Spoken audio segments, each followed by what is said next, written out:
I didn't have a very good vibe heading into last weekend with my picks. I just didn't anticipate it being a great week deep down inside. And boy, I delivered to those expectations. 6-7 last week. Oh, jeez. Not good. Yeah. Need to do better this week. Come on, got to save some face here. Can't have two bad weeks in a row. I had a couple of good weeks and threw in a absolute crapper my first losing week of the year, and I sure as hell hope my last. So let's see if I can do better with my Week 10 picks for this 2013 NFL season.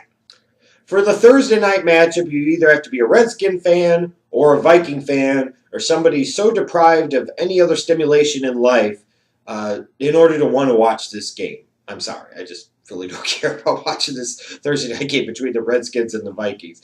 But my analysis of it is the following. The Redskins had a nice home victory last week against an okay team in the San Diego Chargers. The Vikings found a way to lose a game they maybe should have won against the Cowboys at Cowboy Stadium or AT&T Stadium, whatever the fuck they call that shrine and mecca to Jerry Jones's frickin' ego.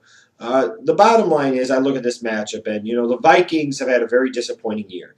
They've had a lot of uncertainty at quarterback, but what often goes unnoticed and unspoken about for whatever reason, in spite of all the drama at the quarterback position, is it Ponder, is it Freeman, is it Castle, is it Freeman, is it Ponder, is the fact that their defense sucks. They have some injuries in their secondary, and Jared Allen really isn't doing shit. And the bottom line is their defense really isn't stopping anybody. Now, you can say that true also about the Washington Redskins defense, who really isn't stopping anybody. But their offense has been clicking a little bit better. RG3 looks a little bit better. As far as my pick for this week, the Vikings are at home. Ponder played okay last week. This is a team that should have probably beat the Cowboys last week and found a way to lose the game. I'm going to take the Minnesota Vikings. Yeah.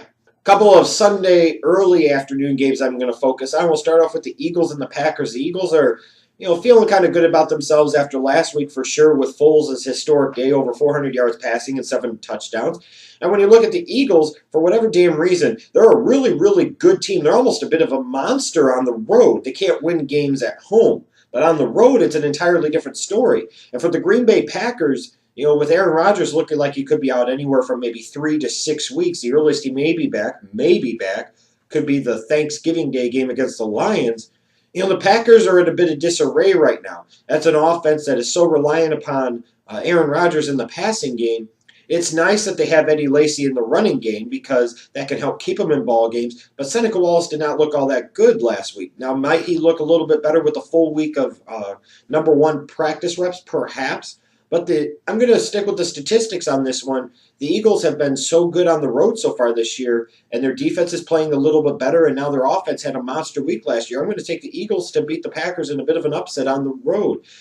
You look at the Seattle Seahawks traveling to Atlanta to take on the Falcons. The Falcons are 2-6. They look like a team that's totally done skis, and pretty much they are done skis.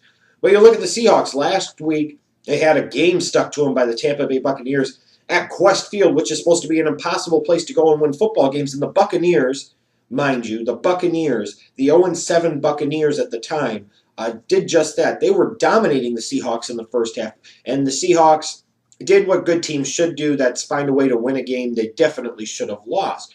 But the Seahawks traditionally struggle a little bit on the road. And you've seen that already this year play out, whether that be barely beating Houston, whether that be losing to the Indianapolis Colts. This is not a team that performs very well on the road. The Falcons may very well get Roddy White back this week. Steven Jackson looked a little bit better this week.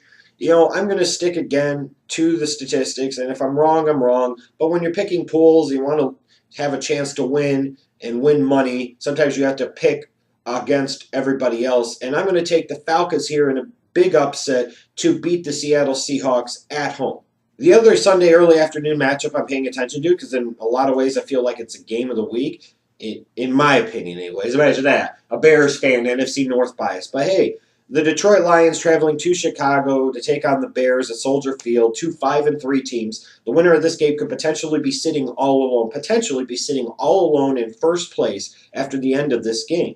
So this is an incredibly important game. The Bears will have revenge on their mind after the Week 4 loss when the Lions kind of steamrolled them a little bit. The Bears played well last week with Josh McCown at quarterback. I thought the only chance the Bears had, winning the game was McCown was going to have to do a lot of damage with his feet, and he really didn't. He did all the damage in the pocket as a thrower, and that surprised me a little bit. And all it does is it tells you just how overrated Jay Cutler is to the success of the Bears. And what it tells you is there should be no hurry to bring back Jay Cutler. If you're questionable about him at all, let Josh McCown get the start in week number 10, period. Now, as far as the Lions are concerned, they found some ways to win games that they probably should have lost. You look at the Cowboys game as a specific example. This is a solid Lions team. Their defense is better. They still lack weapons opposite Megatron. Even though you do have Reggie Bush and Jock Bell, you have a nice 1-2 combination at running back.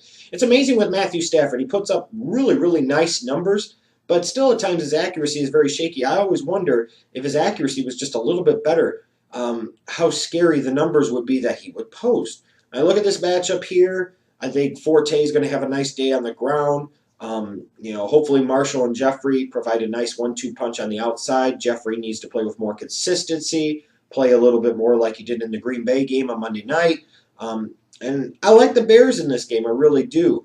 So I'm going to take Chicago over the Lions, and hopefully by the end of the day on Sunday, the Bears will be sitting all alone in first place in the NFC North. I actually think all three late Sunday afternoon games have interesting storylines heading into them. You look at the Houston Texans traveling to Arizona to take on the Cardinals. The Cardinals are 4-4 coming off of a bye week, so they should be raring to go. The Texans are going to be without their head coach, Gary Kubiak, who it looks like may have suffered a mini stroke on the game last Sunday night at halftime. Kind of a freak thing to happen. That was very odd, very surreal almost. You look at the Texans, they're 2-6 right now. They look like a team, again, that's done skis. But you always have that human emotion, that human element of saying this is a situation where a team could rally together, they could play for their coach, they could win one for their coach. You've got Wade Phillips taking over in an interim role. So if for no other reason than trying to factor in the human element, I'm going to pick the Houston Texans to win. You look at the Broncos traveling to San Diego to take on the Chargers. The Broncos are coming off of their bye week, but they're also coming off losing their head coach for a number of weeks as John Fox had a medical incident on the golf course. Great place to have a medical incident, at least you're on the golf course. And he ended up having to have aortic valve surgery. So he's out for a period of time, and Jack Del Rio's taken over in the interim. And when you look at the Broncos here, they have one danger here. They have one danger, and that is they could be looking ahead to next week's matchup against the Chiefs. I don't expect that to happen. I expect Manning to rally his team and for them to handle business against San Diego. But there is a danger here that they look too far ahead to Kansas City next week. But I will still take the Broncos to beat the Chargers. As far as the other game, and I think it could potentially be the best of the three late afternoon games, that's the Carolina Panthers traveling to San Francisco to take on the rested, coming off of a bye, San Francisco 49ers. 49ers started off the year in a rough fashion, starting off 1-2. They did not look very good. They've rebounded. They've responded, which you don't really see a lot of times out of defending Super Bowl losers, if you want to call them that. Usually those teams tend to struggle the following year. There's a big Super Bowl hangover. But it looks like whatever Super Bowl hangover there was to start off the year for the 49ers has kind of dissipated, and they've gotten back to the business at hand. And the Carolina Panthers have won 4 in a row, and they look like a very, very good team that's built for some success into the playoffs with a great running game, a quarterback at Cam Newton that can make some plays both with his feet and his arm, and a defense that is getting better, and Ron Rivera, I think, is doing a much better job as a head coach, and he's letting it fly. He's letting loose a little bit. He's taking some chances. This is an intriguing matchup to me, and one that I'm actually struggling to pick a little bit just because usually you would say when a team is coming off of a bye, they've had 2 weeks to prepare for their opponent. They should come out ready to raring to go, and that usually holds true, but this year, it seems like it's only partially held true. The Carolina Panthers right now are very hot. They're playing a good brand of football, both offensively and defensively. Even though it's a road game, I am going to take the Carolina Panthers to win. Sue me if I'm wrong. Maybe don't sue me, but come on here and make fun of me if you want. The Sunday night matchup sees 2 first-place teams in the NFC facing off. The 5-4 division leading in the NFC East Dallas Cowboys going to the Superdome to take on the 6-2 first place in the NFC South New Orleans Saints. This is a nice primetime matchup. You know the national media is absolutely going to love this because the Cowboys are featured in primetime, so oh God, you know how that goes. But you know what? This is a legit game worth a primetime slot. It really is. And you look at this matchup, you've got Drew Brees versus Tony Romo. The Cowboys struggle defensively, so I am picking the Saints here. I do think the Saints may come back to earth just a little bit in the second half of the season. They're a playoff team. They may still win the division, but I think their defense is starting to show some holes. It did against New England, especially late in the game. It did against the New York Jets a little bit. So I am taking the Saints here, but I do want to caution that I think this team will not play as well in the second half of the year as they did the first half of the year, particularly on the defensive side of the football.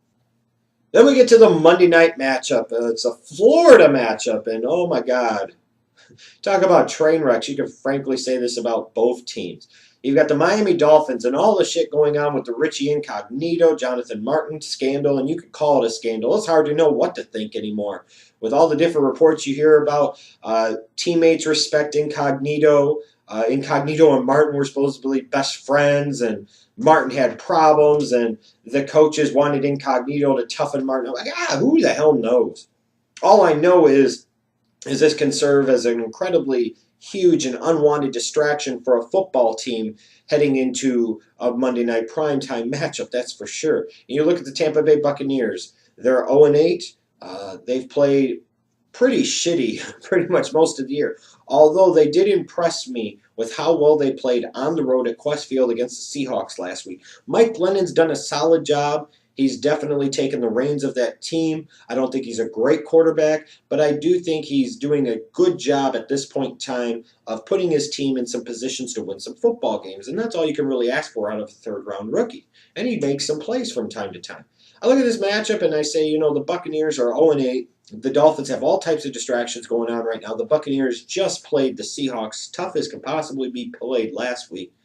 I think the Buccaneers shocked the world here a little bit, and they beat the Dolphins, and they get their first win of the year. If I'm wrong, so sue me. God, it can't get much worse than last week, 6-7. That's for damn sure. Again, if you want to go against me, if I have another week like last week, most of you probably will beat me. But if you want to go against me, give me your picks down in the description or comments section, down below. Even though I hate this new comments section. Fuck Google.